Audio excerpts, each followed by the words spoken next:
Bonjour à tous, je suis ravi d'être avec vous aujourd'hui pour vous présenter mon témoignage de la foi en Jésus-Christ. Je m'appelle Clément Chagny, j'ai 22 ans, je suis originaire de Oyonnax dans le département de l'Ain.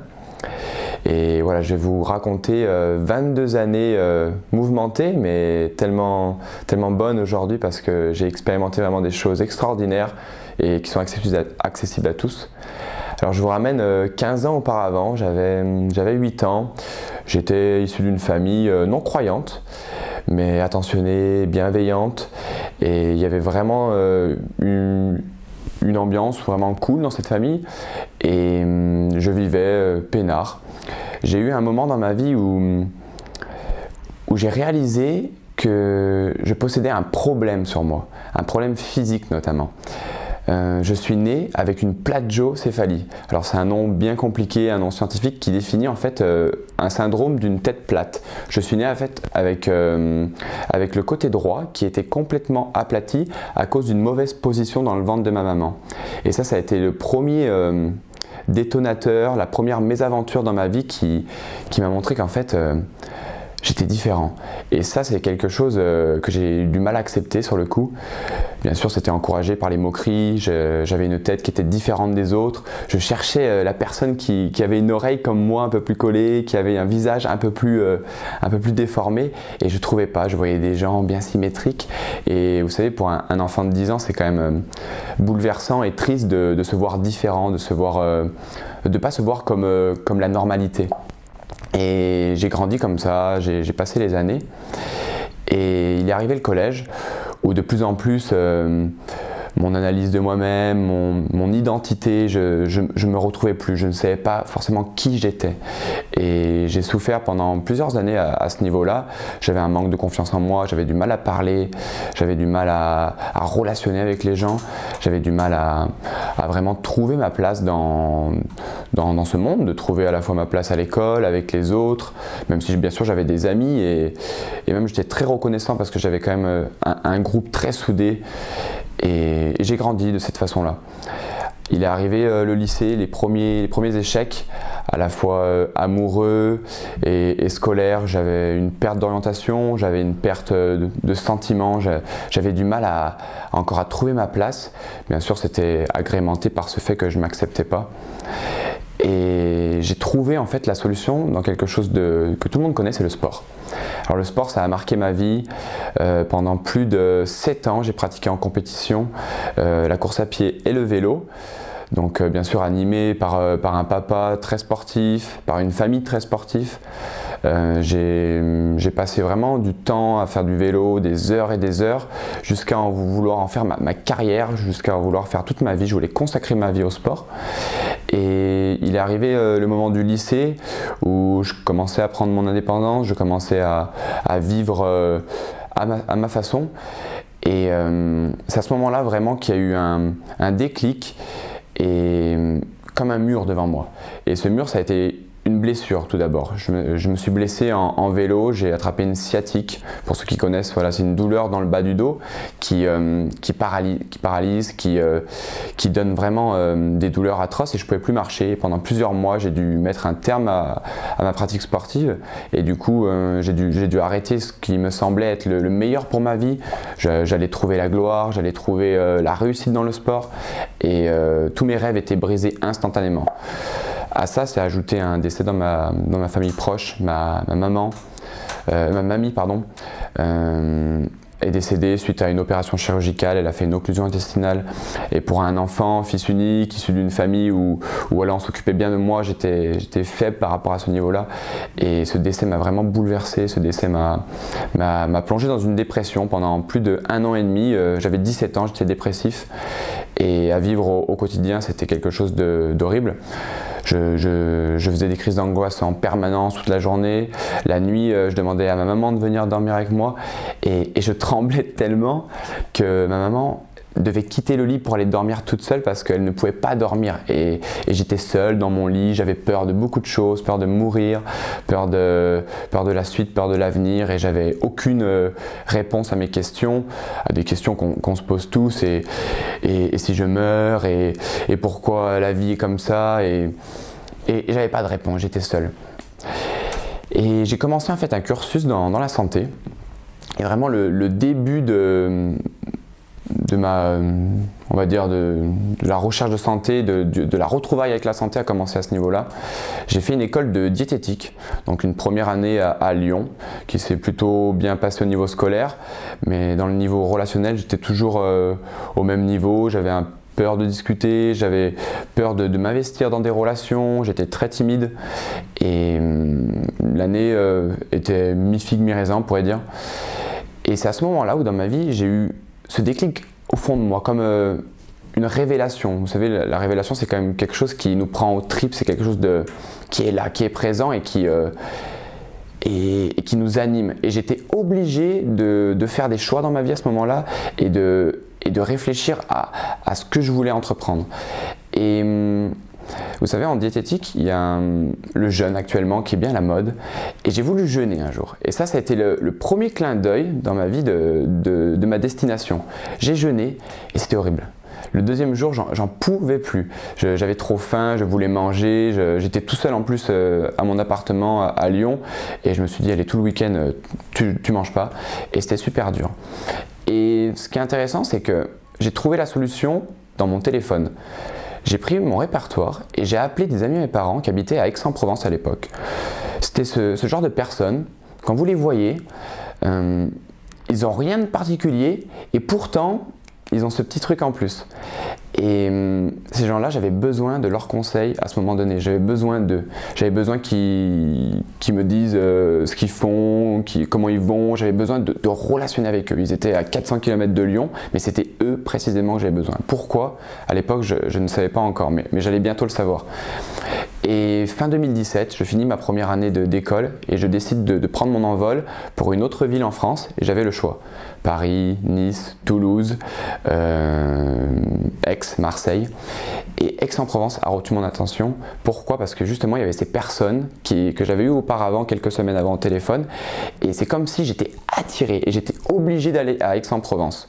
Et je ne savais pas pourquoi. Bon, le beau temps, on m'avait dit qu'il y avait des filles, pourquoi pas, mais bon, c'était pas ça qui m'animait, c'était vraiment dans mon cœur, je voulais vraiment obéir à cet instinct, à quelque chose qui était là. Et je suis parti et je me suis dit, bon, je vais les voir, ces personnes qui s'appellent Christian et Marie-Flo, pour ceux qui veulent savoir. Et je les ai vus. Toutes les semaines, on s'est vus chez eux, on a partagé des bons moments, des fois on allait au restaurant, des fois on était simplement chez eux autour d'un petit apéro. Et je me rappelle très bien de la date, c'était le 8 février 2018. Ce soir-là, ils m'invitent pour un apéro un peu particulier. Ils étaient avec des amis chrétiens. Alors, chrétien, moi à l'époque, c'est-à-dire il y a 1 an et demi, on m'aurait demandé la définition, je ne savais même pas ce que ça voulait dire chrétien. Issu d'une famille non croyante, je ne connaissais pas du tout, on va dire, la religion comme on nous la propose, et encore moins un fameux Jésus, parce que ce soir-là, il parlait d'un Jésus. Moi, la seule fois que j'en ai entendu parler, et je dis ça d'une manière pour plaisanter, c'est sur le calendrier en histoire géo, avant, après JC, et encore, je ne savais même pas ce que ça voulait dire JC. Donc, je ne connaissais rien du tout. Et ce soir-là, il me parlait d'un certain Jésus, il racontait des témoignages, il racontait ce qu'il avait fait dans leur vie. Et j'écoutais avec un air plutôt curieux, mais sans pourtant m'y intéresser. J'étais ouvert. Bon, il y avait en plus un petit apéro, je trouvais ça sympa, convivial, mais sans plus. Et il y avait un pasteur ce soir-là. Donc un pasteur, je ne savais pas non plus ce que c'était. Et là, il propose un petit exercice pratique. Alors, il dit simplement, vous allez prendre un bout de papier et vous allez noter ce que vous voulez faire avec Dieu. Et là, je me souviens sur le coup, mais Dieu, mais je ne sais pas ce que c'est, Dieu, je ne connais pas et je ne sais pas quoi faire. J'ai quand même noté quelque chose et spontanément, j'ai noté la première chose qui m'est venue. Et qu'est-ce que c'est? C'est je veux rencontrer Dieu. J'ai noté ça d'une manière naturelle. Et on fait le tour de table. Il demande à chaque personne qu'est-ce que vous avez noté. Ils arrivent à mon tour. Et je leur dis, j'ai noté, je veux rencontrer Dieu. Et ils étaient perturbés parce que c'est pas naturel de dire, voilà, je veux rencontrer Dieu. Et pourtant, c'était mon envie du moment, c'était ce que je voulais expérimenter. Et voilà, après il me raconte l'histoire alors de l'évangile, pareil, je ne connaissais pas. Il me raconte que ce certain Jésus est venu sur terre, qu'il est mort sur une croix, qu'il est ressuscité le troisième jour et que sa mort a une signification pour ma vie. C'est une mort comme sacrifice parfait pour m'enlever mon péché, pour enlever des fautes que j'ai fait dans ma vie, afin que je sois pardonné et que je puisse vraiment hériter d'une vie avec lui, d'une relation personnelle avec lui. Il ne me parlait pas forcément de religion, mais voilà, de ce Jésus qui voulait m'aimer et qui voulait intervenir dans ma vie là où ça n'allait pas. Et au moment où ils m'ont dit cette histoire, il y a quelque chose d'extraordinaire qui s'est passé, c'est que au fond de moi, j'ai compris que j'étais pécheur. Alors, pécheur, c'est un bien grand mot pour dire qu'en fait, on a raté le but, on a raté la cible dans notre vie. Il y a un moment donné où on s'est détourné de ce Dieu, que je ne connaissais pas encore à ce moment-là, et qu'on a fait des fautes et que ça porte un poids sur notre vie, comme si on nous écrasait. Et c'est exactement cette image que j'avais à ce moment-là. C'est comme si toute ma vie, j'avais porté un sac à dos qui était rempli de briques, par rapport à tous les bâtons que je m'étais mis dans les roues, que je m'auto-sabotais au niveau de mon visage, par rapport à la dépression que j'avais eue, par rapport aux échecs amoureux que j'avais eus. Et là, je comprenais qu'en fait, ça, c'était pas bon pour moi et que Jésus, s'il était vraiment mort pour moi, il avait la solution pour me libérer de ce fardeau et pour vraiment me donner la paix. Et là, ils m'ont simplement accompagné dans un moment de prière où ils m'ont proposé de m'approcher de Jésus simplement en lui parlant et de lui demander pardon par rapport à des fautes que j'avais faites. Et là, j'ai confessé, c'est-à-dire j'ai parlé avec mes propres mots, comme je parle avec ma maman, avec mon papa, avec mes amis. J'ai simplement dit à Jésus, alors que je ne voyais même pas, je parlais, première fois de ma vie que je parlais à quelqu'un que je ne voyais pas. Et là, je lui dis, je te demande pardon pour telle et telle chose que j'ai fait à telle et telle personne. Et simplement, voilà, je me suis humilié, on va dire, sans pour autant être écrasé par une pression, mais je me suis simplement approché de lui, un premier pas. Voilà, et sur le coup, bon, il ne s'est rien passé de particulier. Mes amis, ils me proposent de prier pour moi, ceux qui étaient là ce soir. Alors, première prière, ça a duré peut-être 30 secondes, 1 minute, je ne sais plus exactement. C'était une prière dans le genre, voilà Clément, nous te bénissons, nous voulons vraiment que Jésus intervienne dans ta vie, qu'il te fasse du bien, qu'il t'aide dans tes études, dans ton cheminement, et que vraiment tu sois béni dans le nom de Jésus. Et là, je les regarde, je leur dis même pas merci une fois qu'ils terminent la prière, je leur dis ce que vous faites, je le connais. Et ce qui était étrange, c'était des paroles qui ne venaient pas de mon cœur, ça ne venait pas de moi. C'était comme quelque chose d'animé, comme si j'étais piloté de l'intérieur. Et mes amis me regardent, me disent « mais comment ça tu le connais ?» Et là, je reviens 2 ans auparavant et je leur explique que bien sûr, bon, j'ai été malade, que j'ai fait une dépression et que voilà, j'ai eu mes échecs, que j'étais pas bien dans ma vie et qu'à ce moment donné, en fait, j'ai fait 2 années de thérapie avec une psychologue qui faisait également de la sophrologie, mais pas que. C'était une dame qui m'a accompagné sur le plan personnel, émotionnel. J'ai pu vraiment discuter avec elle, ça m'a beaucoup aidé. Mais elle faisait également des soins énergétiques. Elle faisait également de l'ancrage, du magnétisme. Et à l'époque, moi, je ne savais pas ce que ça signifiait vraiment ou quel terme on aurait pu y associer.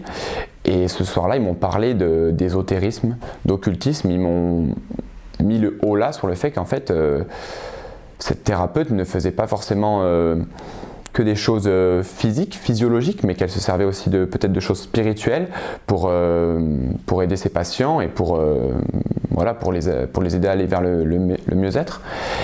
Et quand ils m'ont dit ça, je me suis rappelé aussi de ce que je ressentais moi, depuis maintenant plus de 6 mois. Ce qui était étrange, c'est que les 6 derniers mois de la thérapie avec cette professionnelle, je ne sentais plus mon côté gauche. C'est-à-dire que mon corps était comme engourdi, paralysé, comme brisé, tenu par une énergie, par quelque chose. Et plus j'étais allé la voir, cette thérapeute, les dernières semaines, plus j'avais mal. Et j'étais bien sur le plan émotionnel, physique, mais j'avais mal à l'intérieur, comme s'il y a quelque chose, comme si j'étais la proie de quelque chose. Et je ne savais pas encore qu'en fait cette thérapeute avait ouvert des portes et que j'avais accepté que des mauvaises choses spirituelles se passent. Et quand je reviens à la deuxième prière, quand mes amis ce soir-là m'ont proposé cette fois-ci de prier une deuxième fois, et ils m'ont expliqué qu'ils allaient prier pour des esprits, contre des esprits, qu'ils allaient prier vraiment pour une libération et que je puisse maintenant ressentir un corps entier, que je ne sois pas simplement à 50% à droite, mais que vraiment mon corps vive à gauche et que toutes les sensations reviennent et que tout ce qui était engourdi parte. Et là, la prière a duré 25 minutes.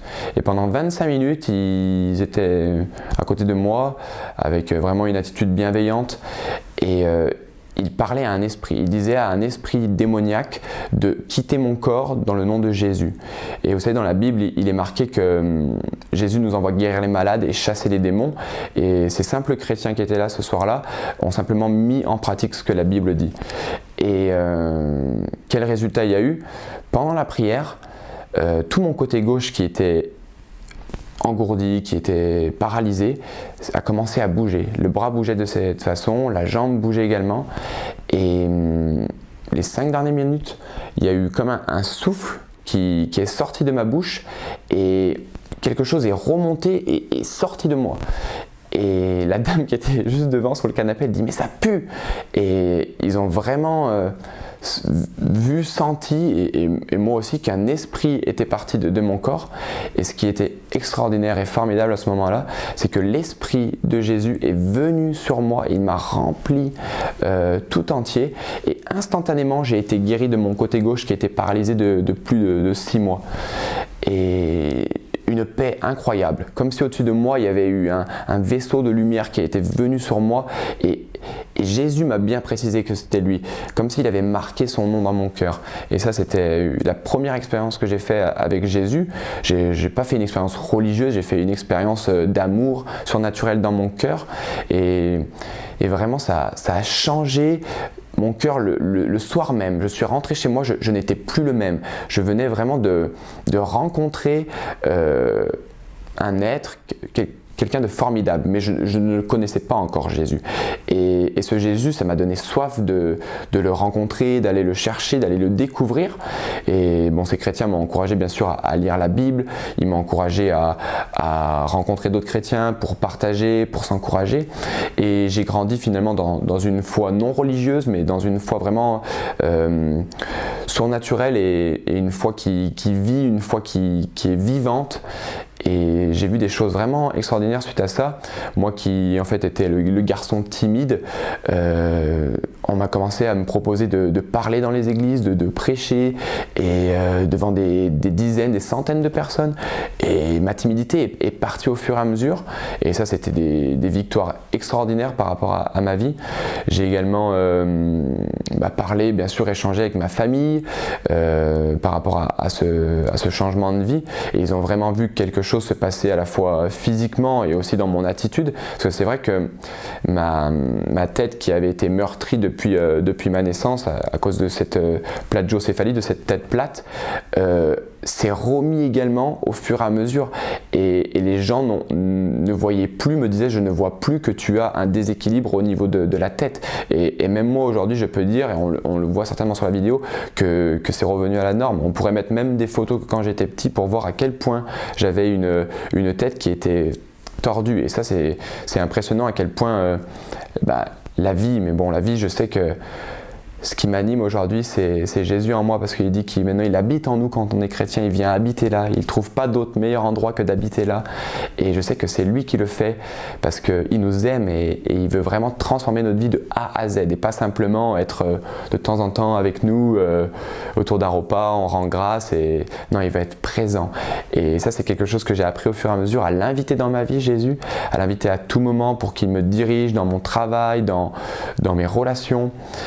Et j'aimerais aussi dire que j'ai vu des choses miraculeuses par rapport à des guérisons.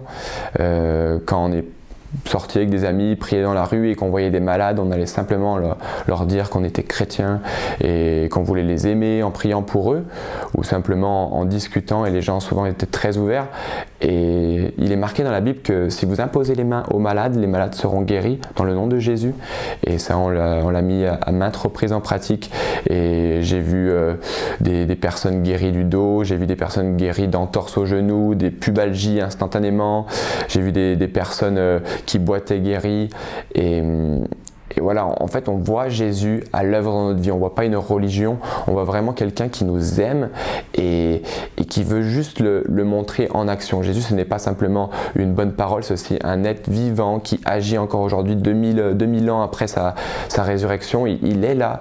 Et ce qu'il veut, en fait, c'est te rencontrer, c'est avoir une relation personnelle avec toi, comme il l'a eu avec moi.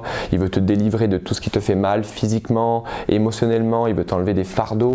Il veut t'enlever vraiment la pression aussi de la désobéissance qu'on a envers lui, parce que la Bible dit qu'on a tous péché, on est tous condamnables, mais par le sacrifice d'un seul, aujourd'hui on peut être racheté, et Jésus s'est sacrifié pour nous, et c'est simplement ça que j'ai accepté dans ma vie. J'ai pas accepté une certaine dénomination, une certaine religion, j'ai accepté un homme, j'ai accepté Jésus dans ma vie, et c'est lui maintenant qui transforme tout. Et voilà, cette vidéo elle est là aussi pour encourager des personnes qui s'approchent de Jésus ou qui ne connaissent pas encore Jésus à simplement l'inviter dans notre cœur. La Bible elle dit, voici je frappe à la porte de ton cœur. Et là quand tu regardes cette vidéo, il est en train de te frapper dans ton cœur et te dire je suis là, regarde, écoute. Et ouvre simplement la porte. Et si tu m'ouvres la porte, je vais rentrer chez toi et je viendrai chez toi manger avec toi et toi avec moi. Et ce qu'il veut en fait, c'est venir dans ta vie pour simplement relationner, avoir une vie avec toi. Et ça te demande juste de l'accepter et de l'inviter dans ta vie. Par des mots simplement, tu lui dis à Jésus, je veux que tu viennes dans ma vie Jésus, j'ai besoin que tu interviennes là où j'ai tout essayé, là où ça ne va pas, change ma vie et fais quelque chose qui va pas me laisser indifférent. Montre-moi. Moi je dis souvent, montre-moi Jésus ce que tu peux faire. Quand je suis dehors dans la rue et je vois un malade, je dis, maintenant je vais y aller, je vais aller prier pour lui et montre-moi ce que tu peux faire Jésus. Moi je suis incapable de guérir quelqu'un. J'étais incapable de m'enlever ses douleurs. J'essayais de m'équilibrer, j'essayais de faire des étirements. J'étais incapable d'enlever ce fardeau que j'avais au fond de moi de ce péché qui me tuait au fur et à mesure. Et vous savez, quand on arrive à Jésus, c'est comme si en fait on était une page remplie voilà, t'as fait ça. Et Jésus, il te passe dans le scanner et tu ressors tout blanc. Et tu ressors une nouvelle créature, remis à zéro. Et ça, c'est pas simplement des mots, c'est vraiment quelque chose que tu vis dans ton cœur. C'est extraordinaire, tu es nouveau, tu n'es plus le même. Et c'est pour ça que la Bible parle également de nouvelle naissance. Tu nais de nouveau quand tu rencontres Jésus. Et moi, j'encourage vraiment toutes les personnes à passer dans cette vie avec Jésus pour découvrir vraiment c'est quoi cette vie formidable que Jésus te propose. C'est pas mystique, c'est pas religieux. Ça, c'est beaucoup les hommes qui ont incarné ce message-là. Jésus, il est arrivé, il a dit celui qui croit en moi et qui me suit, voilà, il aura la vie éternelle avec moi. Et Jésus veut simplement te rencontrer. C'est juste ça qu'il veut, pour vivre des choses merveilleuses. Donc voilà, maintenant je vais simplement prier pour toi qui est derrière cette caméra, derrière cet écran d'ordinateur.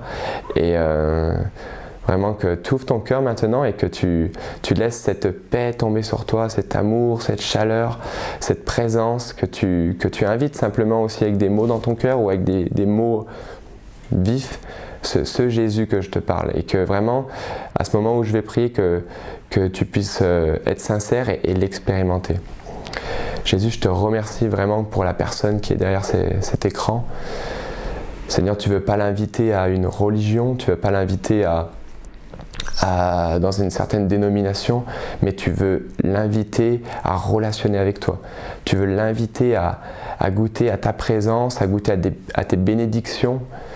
Je vois vraiment que pour plusieurs personnes, Jésus, il a comme une armoire de cadeaux pour vous et il attend de vous les donner. Mais pour ça, il veut une rencontre personnelle avec vous. Il ne va pas vous les donner parce qu'il est bon, mais parce qu'avant tout, il veut une relation. Et quand il aura cette relation, il va vous donner ces cadeaux. Et il y en a des milliers et des milliers dans cette armoire de bénédictions au ciel. Et Jésus, après, il va venir dans ta vie. Et je prie maintenant que Jésus te touche, qu'une chaleur te touche, que la présence de Jésus te touche. Et que vraiment, tu puisses maintenant lui dire dans ton cœur avec sincérité, montre-moi Jésus et viens dans ma vie, je t'accepte, je me détourne de ma vie, je veux me détourner de ce que j'ai fait jusqu'à présent sans toi et maintenant je veux te suivre et je veux écouter ta parole, je veux m'intéresser et entretenir une relation avec toi. Je veux voir vraiment de quoi tu es capable, Jésus. Alors maintenant, montre-moi. C'est ça qu'il veut.